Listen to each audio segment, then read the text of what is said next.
Can you beat Sodden Sanctuary using only a whip? This weapon type is surprisingly fleshed out with many different options for you to choose from. We've got your standard option dealing physical damage, or you can make use of a searing manacle for fire, scorpion tail for poison, maybe even the construct coil for holy power. But there are also two very interesting whips that do something a little different from the rest. Now to make this run interesting, we're going to add in 2 additional rules. Number 1, no using any skips. This means doing the bosses in order according to Backlogs' own personal wiki. Number 2, no putting any points into the willpower stat. Willpower is stamina, and originally I thought not having much of it would make things a tad more challenging. Well, it turns out there's an incredibly easy way around the rule, but more about that later. For now, let's see if you can beat Sodden Sanctuary with nothing but a whip and pure determination. For our name this time around, we want to go with Jones out of respect for the one true whip user. Starting with the Hunter class not only grants us our first whip, but the stats to upgrade into them as well. Then we grab the Grasping Ring since there isn't much else we really need. Since we're forced to do the bosses in order this time around, we do need to take down the Unspeakable Deep. Starting with a whip gives us a chance at least, but it's more than an uphill battle. The whip is traditionally a weapon used alongside another more ranged option. Crossbows and pistols make for excellent pairings. My initial conundrum was, do I want to one-hand or two-hand the whip? Considering I have no side weapon, two-handing should be a better option.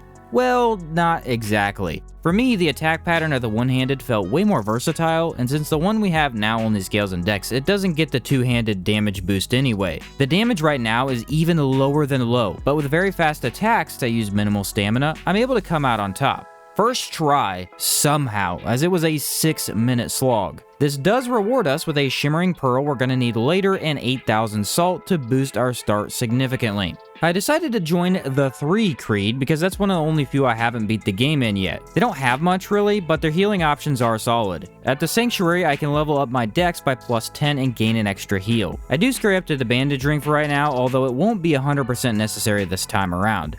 Once here at the Sodden Knight, the range we have is immediately apparent. Each strike doesn't hit that hard really, but typically there's enough time for 2 thwops instead of just 1. Somehow, I kept having issues pinpointing how long the rope actually is. Often he was just a tad out of my reach. He got in a few good hits, yet it still wasn't enough to stop me from putting him down. With that extra salt, I level into class 2 and 3 whips, where we see something interesting already. For the whip section of the skill tree, there actually aren't any willpower nodes at all. You go into strength and dex to reach the higher levels instead. Also, it turns out the class upgrade for the whip increases your stamina, meaning that without putting any points into a willpower node, we're still gonna get more stamina.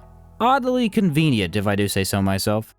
On my way down to the Queen of Smiles, there's a few items I need to grab. For starters, I threw on the Rogue Armor set that I found before the Sodden Knight. It looks better with my red hair and leads towards the darker theme I want to build toward. Then we want the Blacksmith Gloves. Granting +3 to strength isn't actually helpful right now because our weapon only scales in dex, but later on it will be important. Using some of the items we gather here, I can upgrade my Bullwhip into level 2 for more damage. It was around this time that I decided to one-hand the whip and mostly stick to that. I found it really tough to see if there's a clear difference or not, but it felt faster when I was in combat. Definitely don't forget to grab the Wrapped Link to increase rolling speed. We all know how important that little guy is. Using the blessed pages we find here, I now take on the Queen of Smiles. Normal attacks are super fast, making it easy to chain them or get ready to dodge right after. Heavy attacks do feel significantly slower with a tiny lag afterwards you need to watch out for. Either way, she didn't put up much resistance. The length of this rope is great for leaving me with many different attack opportunities. She hits me just near the end when I got greedy, but that wasn't really enough to stop me. Down below this arena, we can grab the Bloodflower Charm for 10% increased attack power. We're going to use this most of the run as more damage is more damage. Then at the Sanctuary, I leveled into class 4 whips because we want class 5 as soon as possible. With the limited blessed pages I have left, it's time for the Mad Alchemist. Our damage is excellent, but there is one aspect to consider here: stagger potential. Staggering bosses is not all that hard to do in this game. It grants you more chances to attack and prevents you from needing to dodge at all. So far, it seems like whips have extremely low stagger potential. You hit almost twice as often than you can with, say, hammers, yet almost never get even a single stagger off. Doesn't matter too much here because the Mad Alchemist doesn't melee at all, and with some poison curing potions in hand, he doesn't stand a chance. Nice the whip hits all the way around your head like that too. According to the wiki, you're next gonna head towards the Kraken Cyclops. Okay, I can work with that amount of damage. He's also poisonable in only a few hits, so that is nice. I can't help but notice my dodging is off here though. Something that was getting me in trouble a lot early on was the heavy attack. I was trying to use it almost exclusively when that really isn't the best option. Normal attacks are way more spammable while also not locking you in place nearly as long. This is gonna take some getting used to, considering that was my worst Cyclops fight to date. No matter, a win is a win at the end of the day. Now we can max out at class 5 whips, letting us use any whip in the game and granting us a total of 14 willpower to beat the game with. With another upgrade placed into the whip, I headed back to buy stained pages from the merchant here. Originally, I was going to buy the Queen of Smiles helmet as it grants a 10% damage boost. However, it requires class 3 light armor I can't really spare points for. Also, it does not stack with the Bloodflower charm I'm already using. 35 pages is nothing to scoff at though, adding arcane damage to your weapon.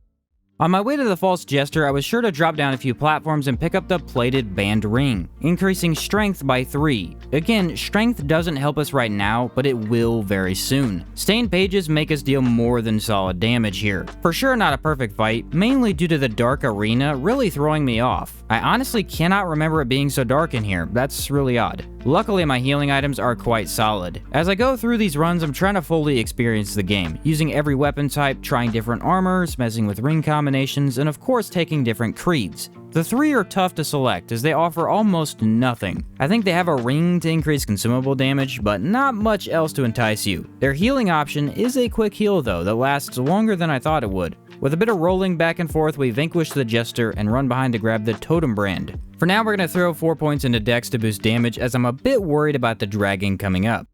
The Kraken Wyrm went about as I expected. Burnt me to a crisp, thwacked me with his tail, and overall made life difficult for me. I learned you can somehow dodge through the fire breath and get behind him. And yes, I ran out of heals before getting him even to half health. Yet, as luck would have it, I no-hit the rest of this battle. Dodging behind the fire, running backwards away from bites. Hey, look at that, managed to actually stun him for a second too. Something I kept noticing throughout this run is I would do very poorly at the start of each boss fight, and then eventually things just fell back into place. Having one of those days where nothing clicks right away, I guess. Regardless, that last bit of damage right there means I finally first tried the Kraken Wyrm, and with almost nothing but blacksmith gloves or fire resist too. This unlocks the wall jump brand, letting us now start a new adventure. You see, the Kraken Wyrm drops an item we can transmute our current whip with. However, it also requires a not so insignificant 100,000 salt. I started by executing the large knight in this Castle of Storms, but that wasn't really efficient, and he isn't all that easy to defeat either. Instead, I decided to head down into the Red Halls to wipe out some enemies there. This is the only spot I can think of to give me a decent amount of salt at this point in the game. While it still takes about a half hour to get everything I need, it's the best I've got. With that shimmering pearl we got from the Unspeakable Deep, 100,000 salt, and a Kraken Wyrm's horn, we can acquire the Phoenix Tail, a class 5 whip that scales in strength, dex, and magic, also dealing fire damage. With this thing already upgraded to level 4 right now, there are some things we should talk about. First off, this is not actually a whip. Instead, it is a whip sword. Two-handed, it seems to work as a sword entirely, but when you one-hand it, the heavy attack is going to send out a chain that acts like a whip. This means I can't use the weapon in two-hand and can only use the heavy attack for damage,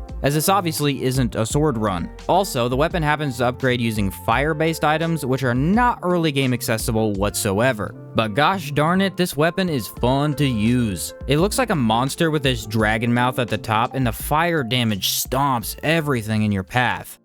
While I obliterate the Tree of Men here, let's bring up another feature of the Phoenix Tail that greatly affects this run. Considering it scales in strength, dex, and magic, we can get a lot out of it. Sadly, there isn't enough salt to go around though, as you can't max out all 3 stats in one playthrough without doing a long and tedious farming session. The strength stat only needs to be at level 34 to be max if you two-hand it, which was originally a main part of my plan. But just now I'm finding out you can't two-hand it and still use the whip function. Instead, we're just going to boost the strength stat with a few items like blacksmith gloves and plated band ring, then boost dex by the amount we already went to, and from now on we're going to build into the magic stat for a main damage. This should hopefully maximize the item's potential as much as possible without reaching into NG+ for the final increases. As you can see, the weapon performs well already. Amazing reach even with our single limited moveset, and with stained pages added on top for just about every fight, we're looking really good. The extra fire damage doesn't look that nice here, considering who we're fighting. After all though, the Tree of Men is more or less a battle of patience than anything else. His salt grants us an extra heal with +4 in magic. Down below, we can grab the seller key and speak to the friendly merchant hidden in the back. She only has the base upgrade items and not the ones we need now, unfortunately. Instead, we grab the Trickster's Band for +3 dex and invade a pirate ship. That's not quite what I expected. It looks like the whip hits the piratey fiend almost anywhere on the boat. Uses almost no stamina to fight, and man, fire damage is just the best in this game. Seriously, almost everything is weaker to it, and you get a bit of damage over time after every hit. Considering we have such a fast attack, that extra damage starts to add up quick. Nothing more fun than rolling behind and putting the beat down on an undead scallywag. The Vilevine's ring will be important, as I don't have much to help me against poison, and with that we gain +6 points in magic. It took me some time to get through this foul swamp, as I kept getting trapped between enemies with no way out. Once actually in the boss fight though, the Stench most foul doesn't even put up a fight. I one-hit all the flying mouths and then get in there to deal some damage. Look at this, almost half of his health bar gone in seconds. On top of that, my frightening weapon looks as menacing as possible. Who knew a sword would make for the best whip? On our way out, we're gonna grab the Redshift brand, level into 5 more points of magic, and sail across the sea. We can't actually do the ziggurat now because it appears the Dome of the Forgotten is where we're supposed to be order-wise. I guess that makes sense really, and it might just be the one big thing I love about this game. There are so many different paths you can take to fight bosses in completely different orders. Makes every run feel very unique and gives you more options if you're stuck. The Untouched Inquisitor is a pushover. After fighting him with just sprites, this is way too easy, and our damage is bonkers at this point. For some reason, the weapon doesn't always turn into a whip after you jump. Never did figure out why that was happening, as I couldn't replicate it, but still the same button press, so we're in the clear. 5 more points in magic looks pretty good, and how about an extra heal just in case?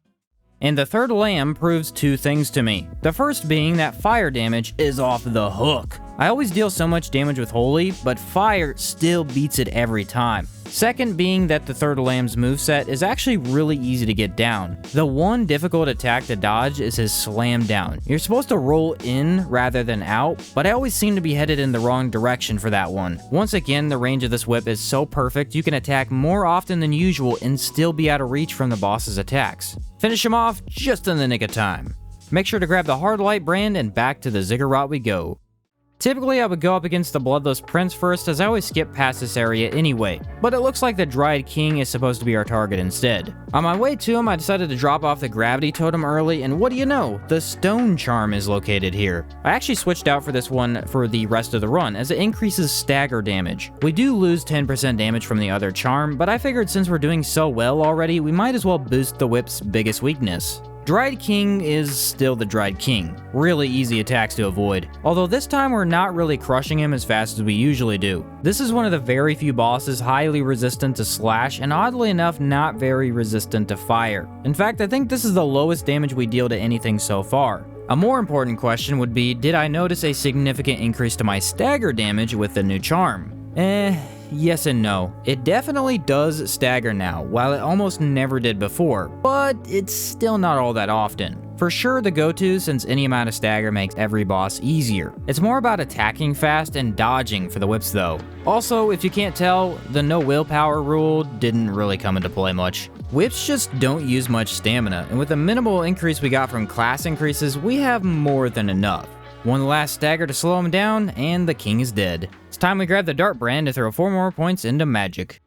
The obvious next boss would be Bloodless Prince. Oh man, this run is almost too easy. I've been using stain pages on top of the Phoenix Tail for almost every fight so far, and the combo is really cracking my whip. Originally, I'd read this weapon isn't all that good because it splits damage too much. Even still, I thought, hey, it's got a cool name, got a cool look, and it's a sword that's also a whip. I'm using it anyway, and I really like it. The Bloodless Prince's beefy HP looks puny in front of it, and he goes down easy peasy. This means we have our final build with the Wrapped Link to improve dodging, Plated Ring for some extra strength, Trickster's Band for some extra dex, and the final Bloodflower Ring for 10% more damage. I think that's the most we can get out of this without going into Golden Wine again. Add 4 more points into magic, and we're officially in the endgame. Murdiella Mal is always optional, of course, but seems right about now is when you should face her. I would argue face her as late as possible since she's tough, but we aren't far off from that point anyway. She's got a lot of tricky magic to avoid. I mean, look at this, man. She has literally 1 HP, but manages to teleport all of her bolts onto my head. I think this might be the first boss of the entire run that took more than 1 try. Yeah, it actually is. How cool is that? Second try goes much better with stagger being a big component, surprisingly. I can knock her out of some deadly moves. As long as I get away from her when she teleports, the melees don't reach me, and she's a goner. Weirdly, she's the only boss that doesn't drop any salt. I would imagine it has to do with a lore-related thing, but I've been wrong before.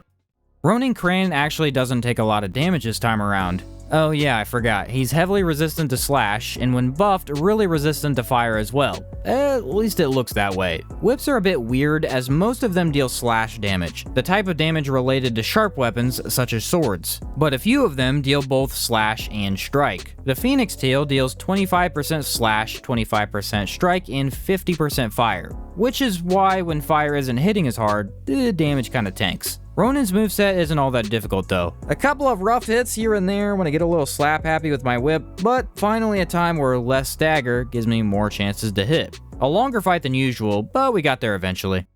The Coveted are another boss duo we aren't optimally set up for. Lots of blunt damage does a number on the ghastly twins, and we don't really have much of that. Stain pages seem to be putting in all the work here. Once I ran out, I didn't even get yellow damage with the fire. But with their backup, they're more than doable. Such an odd fight when compared to the other bosses in Sodden Sanctuary. Every encounter with them is either a massive nightmare or a complete joke. Sometimes you can't seem to separate the two well enough and one of them always pelts you with magic. Other times one ghost might quit altogether, or they might put the axe down for over half the fight. I got a bit of both here. They were both active, but not to the point where I couldn't get in hits. Our worst fight by far this run in terms of how much damage we're dealing, that's for sure. Luckily, I do know how to handle them well enough for the win. Before moving on, we do need to work on upgrading our weapon. Directly left of this boss room is a wooden platform. Jump up the wall there and you can find the Sorcerer NPC. He's the same guy who gave us the Dart rune atop the ziggurat. Don't fully complete his dialogue before the Coveted and he will never come here. So gotta watch for that. Exhaust his dialogue here as well and he'll move somewhere else after we take down the witch. As we head down towards the next lake sanctuary, you can dash left into a dark area containing 3 charred relinqueries. We can use them to get 2 increases in our weapon's level for a lot more damage.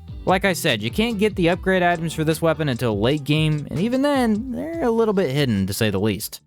Even though I want to deal with the witch as soon as possible, it seems Carsjaw is up next instead. He did give me a bit of trouble as I was playing pretty sloppy by this point. Not really paying much attention to the boss and kinda just wailing on that attack button instead. This made me actually use a few healing potions, but eventually I locked in. The extra stagger actually paid off, and as long as I dodged through him, there's nothing to it. Ah man, I guess I did need just a tad more stamina here. Oh well, only one more hit to finish him off isn't that bad. The Witch of the Lake. She's technically a boss fight? Wow, this really messed her up good. I mean, that weapon put in work, yes, but also look at the RNG I got. She did her Balls of Death move 90% of the time, leaving me with unlimited attack opportunities. I guess if you're ever having trouble with the witch, this is a more than viable option. Just get 100,000 salt, swap completely into 3 different damage stats, and manage to take out the Unspeakable Deep with basically a crappy weapon. Super easy option, guys, come on. With the witch defeated, our good old sorcerer NPC will now leave that spot he was at before and move all the way back to the start of the game. On the beach here, he talks about how he's died time and time again, not even being able to remember the mission he was given. For our trouble of listening to him, I guess, he rewards us with 1 charred tome. The final upgrade we need for the Phoenix Tail. After doing a little double checking, this item can also be acquired in Pitchwoods above the Keepers of Fire and Sky Sanctuary, but I haven't yet needed to go there for a run, making this one much easier to get. For the Unskinned, we have 2 separate bosses at the same time. The actual Unskinned, that being the large beast, and the Architect, that being the mage. For this one, the correct order is Monster first, Mage second. Which is good because that's usually the easiest way to deal with them anyway. Of course, the one time I don't want to deal damage to both bosses at once, they stick together. Typical. But we do deal very solid damage to both of them. With enough magic dodge, we can quickly take care of the larger fellow to rein in on the mage instead. Again, I still can't seem to figure out why after jumping, the whip sometimes acts like a whip and other times swipes down towards the ground. Either way, she isn't much to write home about. Next, we need to climb down the secret platforms of death and face off against the Forgotten King. Looks like the King is up first, then the Knight, and lastly the Mage. Good, because I don't really know any other way. I'm not really sure if this list is based off of difficulty, health, stat progression, or whatever else, but it does seem pretty accurate to how I would assume to move through the game, at least in a normal way. As usual, this is less of a fight and much more of a pelt the tiny guy with magic sort of party. King goes down quickly, the Knight follows soon after as my fire still eats him away even through his blocks, and then the dreaded Mage. He had me worried for a sec, with me at like 2 HP and no heals left. Then I remembered how awful it is to actually get down here and built up the raw skill needed to finish it up. Back at the Sanctuary, I decided to throw down some merchants for a few buffs. As I did, I checked with my creed leader and found I had 3 different sets of ears to turn in. I chose some pitchfire pots that added fire to my sword. Arcane had worked well so far, but only 2 bosses left, why not try a little bit more fire? And since I'm not going to come back to the Sanctuary after this next boss, I take on the next 2 encounters with 21 strength, 30 dex, and 40 magic. Remember, this weapon maxes out when all 3 are at 50. So yeah, we're lacking a lot of damage, and it still performs very well. With fire from my weapon and added fire on my weapon together, the Kraken Dragon is nothing more than a footnote in this journey. He definitely hit me more often than usual, and it was about now I remembered I haven't been wearing the bandage ring I use for almost every run. My health gets lowered fast, but damage is king and fire really melts this large fellow away. For the life of me, I have no clue how you dodge his magic breath without an offhand weapon to hold me in the air, because if he has you in a corner, you simply cannot outrun it. With luck, I survived just long enough to stop another wave and begin my journey to the end. So far, we've had an incredibly easy run, first trying every single boss other than Mal and dealing excellent damage to all of them. The range of this whip makes avoiding damage really easy, and it uses such low stamina that I almost never run out when I need it. I tell you all this because nothing could have prepared me for how brutal the Nameless God was about to be. With me still dealing really good damage against the Dark Lord, I could not figure out what was going so wrong. He grabbed me, he slashed me, he threw magic every time, and I couldn't avoid it. Every time I went in for one quick hit, I was sent flying before getting even a second to dodge away. This was bad. Real bad. And there were 2 specific aspects of the run that were throwing me for a loop. For starters, I was wearing very weak armor. The set is so low I couldn't even be bothered to upgrade it, and with no points to spare for other armor classes, there wasn't much I could do about that. Every other time I fought this Dark Lord with melee, I had super heavy armor on me to keep me going through multiple attacks. And secondly, a whip's advantage is very rapid attacks. With this boss, I can't attack more than once before needing to run away or dodge behind him. This means stagger is completely out of the question, making it very difficult to find time to hit him at all. On top of those 2 things, the RNG here was really bad. Usually I would say the more often he teleports his sword up and brings it down is the best option. This is very easy to read, dodge, and always gives you at least 1 free attack opportunity. Or, on the other hand, he can spam his multi-sword combo that covers a lot of ground and does not give you an attack window. This ended up really surprising me at the end with a rough final battle. Eventually, I got him into a better groove. The final attempt actually looked really clean with him letting me get 2, even 3 staggers off here and there as well. Of course, as soon as I say that, he begins catching me at every turn. Fire was the optimal damage source to use over Arcane, and with one final act of desperation, the Nameless God is whipped to death by Mr. Jones.